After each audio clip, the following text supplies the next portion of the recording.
কোনো অস্ত্র আওয়ামী লীগের কাছে, আওয়ামী লীগ নেতার কাছে বিতরণ করা হয়েছে কিনা এই তথ্যটি মেট্রোপলিটনের কাছ থেকে আরো জেলার যারা আছে এদের কাছে গোয়েন্দা তথ্য নিয়ে যদি সত্যি বিতরণ করা হয়ে থাকে এবং কোনো নেতাকর্মীর মাঝে, এবং এটা কোন অস্ত্র কোথেকে আসে, এই অভিযান আমরা অব্যাহত রাখবো। এই যে এই অস্ত্রগুলো হয়তো তারা অন্তত সরিয়ে রাখছে বা লুকিয়ে রাখছে, এই অস্ত্রগুলোও কিন্তু উদ্ধার করতে আমি মনে করি যে যৌথ বাহিনী সজাগ থাকতে হবে এবং এই অস্ত্রগুলো উদ্ধার করার পরেই দেশের যে একটা নিরাপদ, একটা স্বস্তিজনক একটা ভাবনা নাগরিক সমাজে, সেটা প্রতিষ্ঠিত হবে আশা করি। আমাদের হলগুলো এক একটা ক্যান্টনমেন্টের মতো করে ছিল।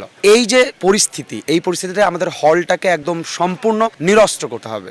সিটি কর্পোরেশন কেন্দ্রিক বা বলি বা অন্যান্য ব্যক্তিকেন্দ্রিক যে অবৈধ অস্ত্রগুলো আছে, এগুলোর সন্ধান আমরা মানুষের কাছেও চেয়েছি, যারা তথ্য দিতে পারবে। আমাদের পক্ষ থেকে পুরস্কারও ঘোষণা করা হয়েছে। তথ্য অভিযানের মধ্যে আমরা চেষ্টা করব অবৈধ অস্ত্রটাকে আমাদের আইনের আওতায় এনে জনমনে বা সমাজে বা শহরে, মহানগরে যেন শান্তি শৃঙ্খলা ফিরিয়ে আনতে পারে। যে সমস্ত অস্ত্রগুলো আছে, এগুলো যে কোনো মুহূর্তে যে কোনো কারো বিরুদ্ধে, শত্রু বা মিত্র যে কারো বিরুদ্ধে ব্যবহার হতে পারে।